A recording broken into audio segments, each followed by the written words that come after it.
When Clara moved into her new home, she was excited for a fresh start.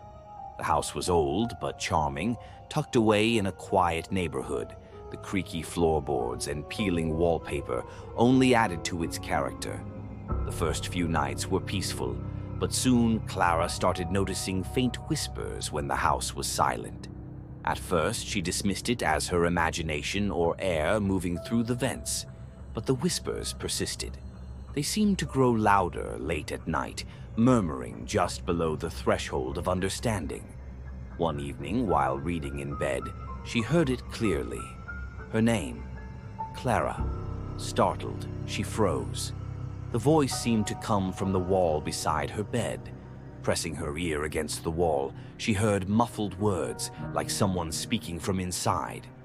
Terrified, Clara grabbed her phone and called her friend, Alex, who agreed to stay the night. Together, they searched the house, knocking on walls and checking vents. When they reached the hallway, Alex tapped on a wall and froze. "Did you hear that?" Alex whispered. They both leaned in. This time, the whispers were louder. "She's here. She's alone." Panicked, they fled the house and called the police. The officers arrived and began searching. One officer noticed scuff marks near the baseboard in the hallway. Peeling back the wallpaper revealed a hidden panel.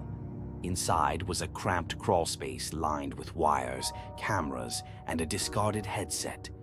Someone had been living there, watching and whispering through the walls. The police never found the intruder, but Clara couldn't shake the feeling that they were still out there, watching, waiting. Living alone had never bothered James. He enjoyed the quiet and freedom of his small apartment on the third floor of an old building downtown. The creaks and groans of the aging structure were just part of its charm, or so he thought. One night, as James lay in bed reading, he heard footsteps in the hallway outside his apartment, slow, deliberate steps. He glanced at the clock. 2:03 a.m. Probably one of the neighbors, he muttered to himself. Yet curiosity gnawed at him. Peeking through the peephole, he saw nothing. The hallway was empty. The next night it happened again, 2:03 a.m. This time the steps were louder, heavier. When James looked through the peephole, he froze. A shadow moved just out of sight, slipping into the stairwell. The following evening, James decided to stay awake. He sat quietly near the door, holding his phone, ready to call for help if needed. At exactly 2:03 a.m., the footsteps returned, slow, deliberate. They stopped directly in front of his door.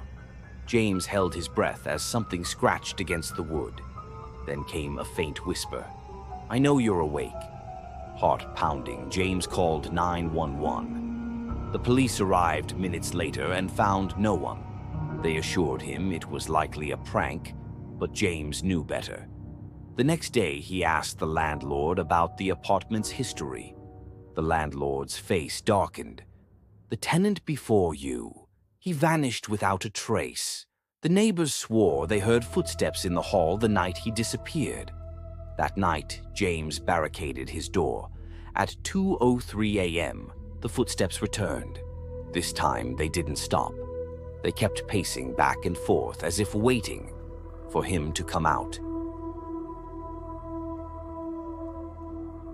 Maya always thought she was imagining things. Living alone in her small townhouse had been peaceful until the day she started noticing the shadow.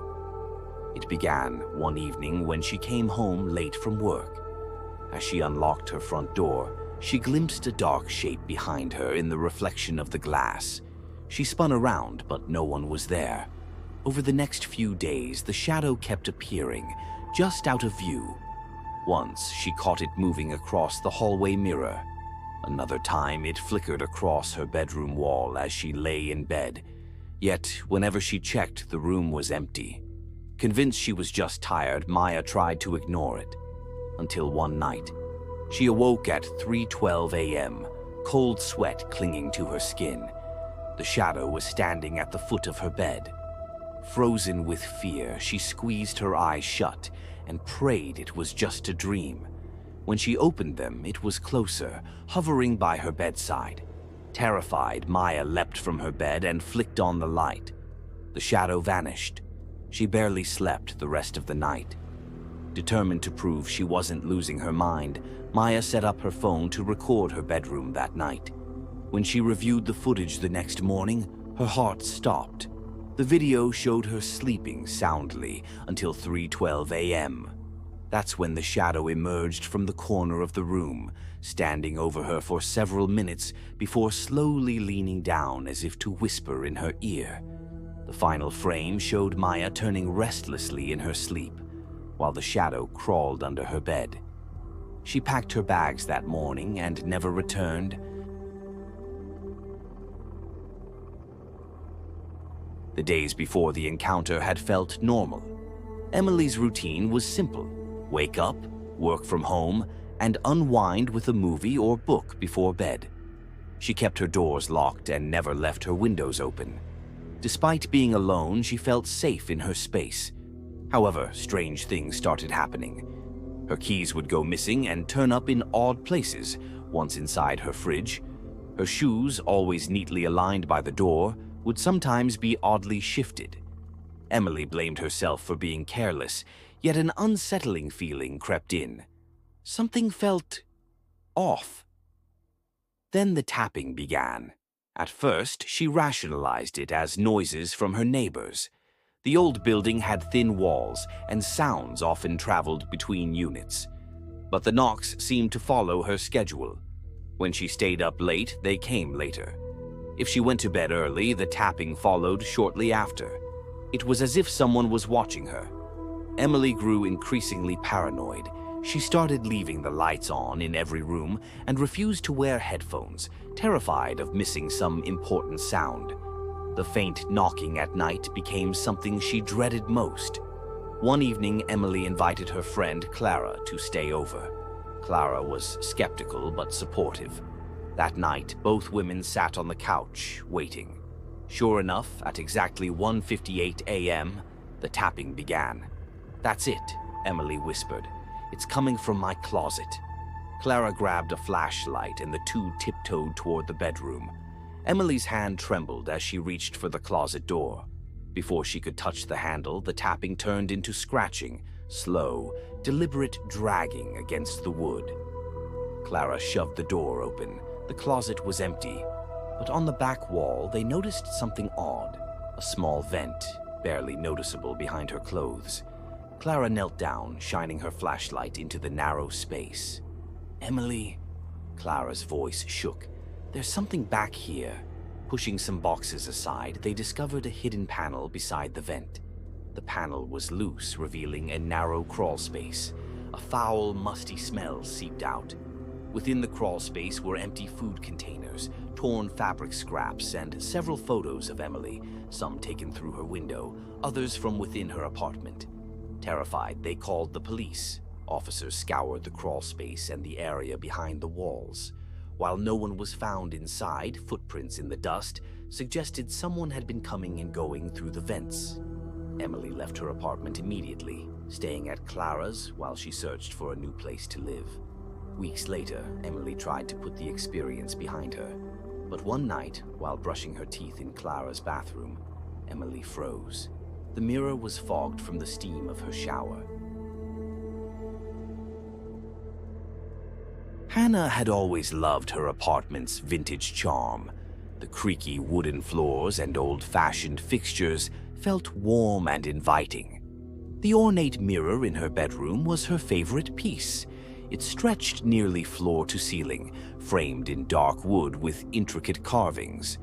Her landlord had mentioned it was original to the building left behind by a previous tenant. At first, Hannah hardly noticed it, but over time something felt off. Sometimes, when she passed by, she thought she saw movement in the reflection, a faint flicker that disappeared when she turned her head.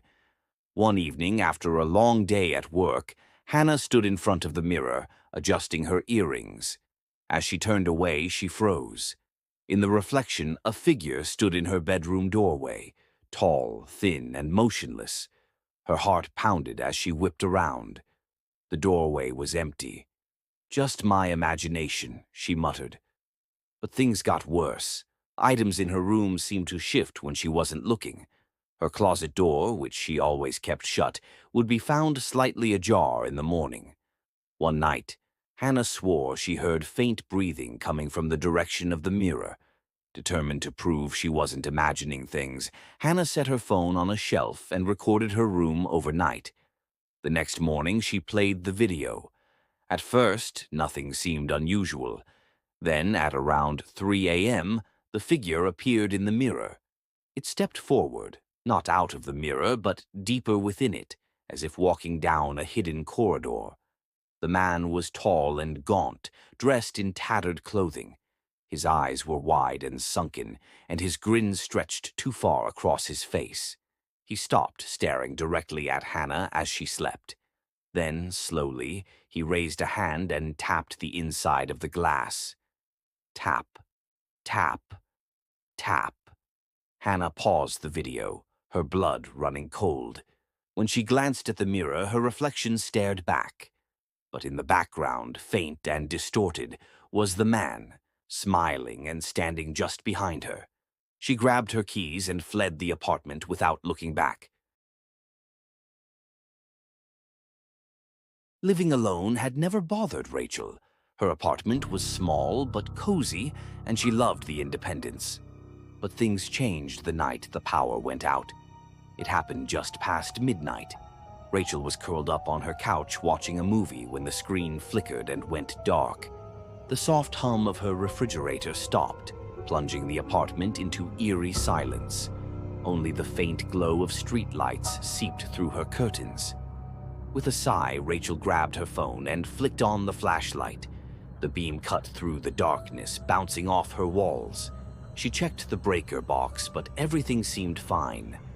Just as she turned to head back to her bedroom, she heard a faint creak, like footsteps in the hallway. Rachel froze. "Hello?" she called out, her voice shaking. No answer. Telling herself it was her neighbor upstairs, Rachel returned to her room. She locked the door, placed her phone on the nightstand, and tried to sleep. She was almost dozing off when she heard it again, a slow, deliberate creak. This time it came from inside her apartment. Rachel shot up, grabbing her phone. Its battery was low, but the flashlight still worked. She swept the beam across the room. Nothing. The faint creaking continued, closer this time. Then she saw it. Her bedroom door, which she had locked, was now slightly ajar. Panicked, Rachel backed against the wall, her breath rapid. The beam from her phone flickered as the battery neared death. In the dim light, she spotted a figure, just a shadow, standing in the doorway. The figure didn't move, didn't speak.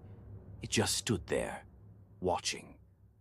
Rachel bolted for the window, but before she could unlock it, her phone died, plunging the room into total darkness. The floor creaked again, this time much closer. Rachel felt warm breath on her neck, and a low whisper rasped in her ear. "I found you." The next morning, her neighbor discovered Rachel's front door wide open, her phone lying on the floor beside her bed. Rachel was gone. The only clue left behind was a single handprint smeared on her bedroom wall, just above her pillow.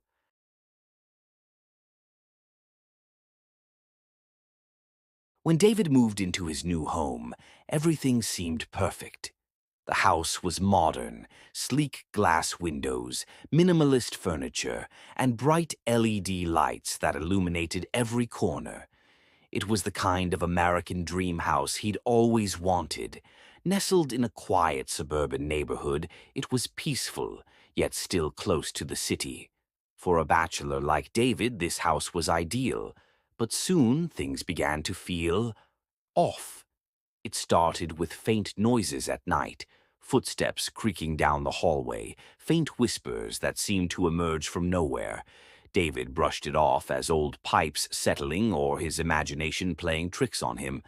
One evening, as he relaxed in his living room, he caught a glimpse of something strange in the reflection of his glass patio door. A shadow. He turned quickly, but nothing was there. Dismissing it as fatigue, he went to bed early. That night, he woke to the sound of faint tapping. It seemed to come from the large floor-to-ceiling window in his bedroom. David hesitated, heart pounding, before cautiously approaching the glass. There was nothing outside but the dimly lit street. Yet, as he turned to go back to bed, his breath hitched. In the reflection, he saw a figure standing behind him.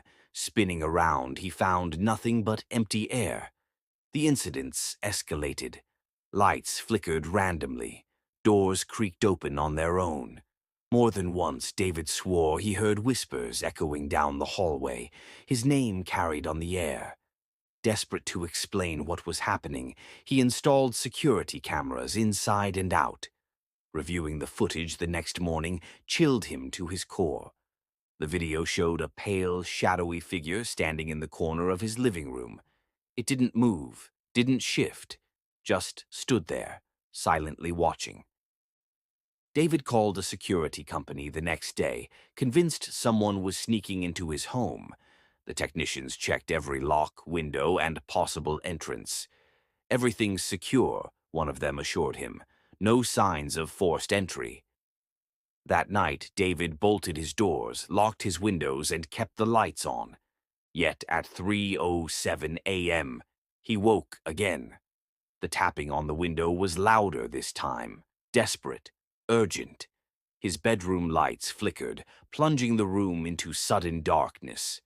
Trembling, David reached for his phone, but before he could unlock it, a cold breath brushed against his neck. "David." The whisper came from directly behind him. Spinning around, he faced the figure from the footage, tall, gaunt, with hollow eyes that glowed faintly in the dark.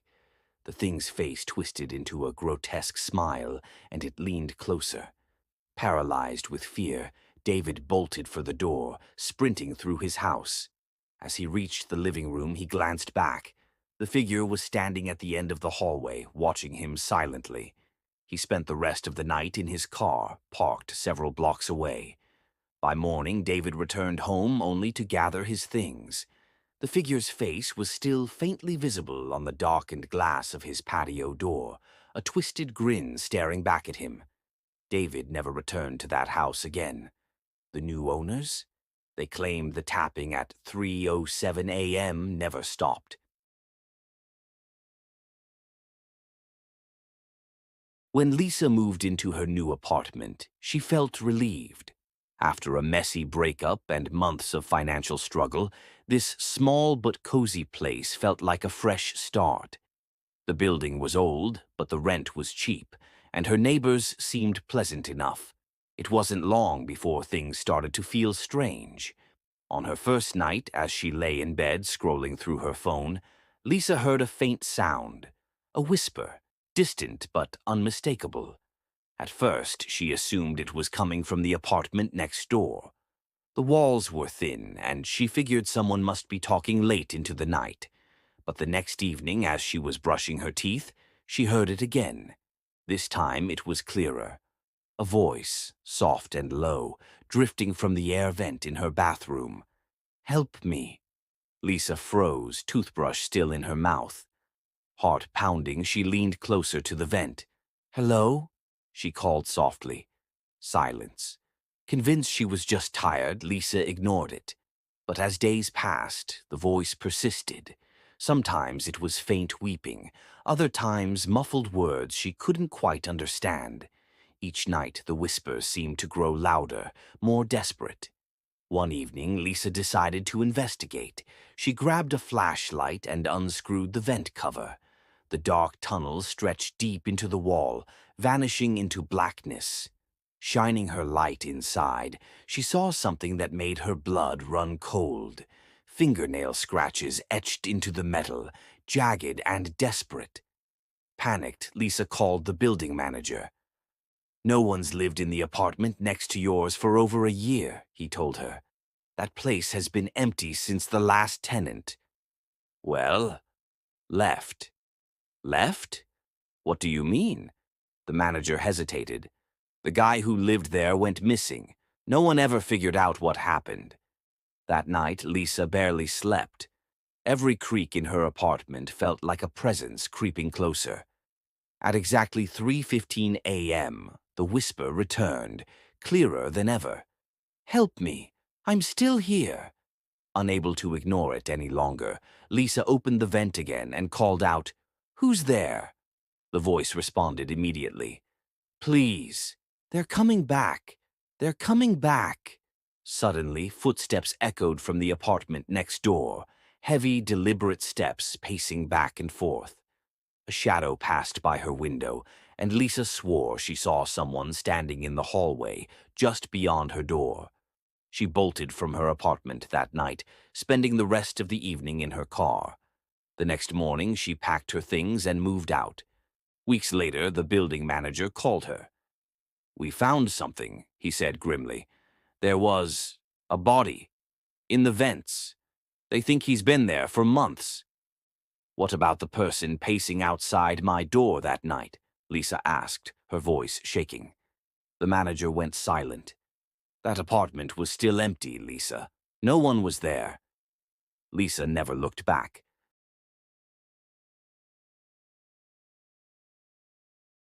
When Eric moved into his new rental home, he was thrilled. The house was an older American-style home with white walls, tall windows, and dark wooden floors. It was affordable, spacious, and had a certain charm that reminded him of his grandparents' house. But soon after moving in, Eric noticed something odd. The hallway felt off. The floor creaked in strange places, and the walls seemed longer than they should have been. One evening, as he was rearranging furniture, he noticed faint scuff marks on the floor, as if something heavy had been dragged across it. Curious, Eric knocked on the wall beside the marks. Hollow. He knocked again, and the sound deepened. Something was behind that wall. Grabbing a flashlight, Eric examined the baseboard. To his surprise, a thin crack ran along the edge. With a little force, a hidden door swung open, revealing a narrow, pitch-black room. The air inside was stale and cold. Stepping inside, Eric found old newspapers scattered across the floor. The walls were covered in strange drawings, stick figures with hollow eyes and twisted limbs. In the corner lay a small, rusted bed frame with torn sheets still draped across it. Feeling uneasy, Eric backed out of the room and sealed the door. He told himself the room must have been forgotten over the years, perhaps a storage space or an unfinished project. But that night, he struggled to sleep. The air in his room felt colder, and he swore he heard faint scratching coming from the hallway wall. Days later, Eric returned home from work to find the hidden door slightly ajar. He knew he'd closed it. Heart pounding, he peeked inside. The torn sheets on the rusted bed were now crumpled, as if someone had been lying there. On the wall, the stick figures had changed. One of them now had a twisted smile drawn in red chalk. That night, Eric barricaded the door with furniture and tried to sleep. At exactly 3 a.m., he woke to a sound, slow footsteps moving across his hallway. Then, a knock. Knock, knock, knock. Frozen in place, Eric stayed silent. The knocking grew louder. The cold air turned icy, and Eric swore he heard breathing on the other side of his bedroom door. He didn't move until morning. When the sun finally rose, Eric grabbed his belongings and left the house without looking back. Days later, while searching for a new place to live, he found an old newspaper article online. The headline read, "Missing Boy Found Dead in Hidden Room." The photo showed his house. Police had discovered the body of a young boy who had been locked away inside that secret room years ago. Eric never returned to collect his things. He didn't care. He knew whatever had been inside that hidden room was still there.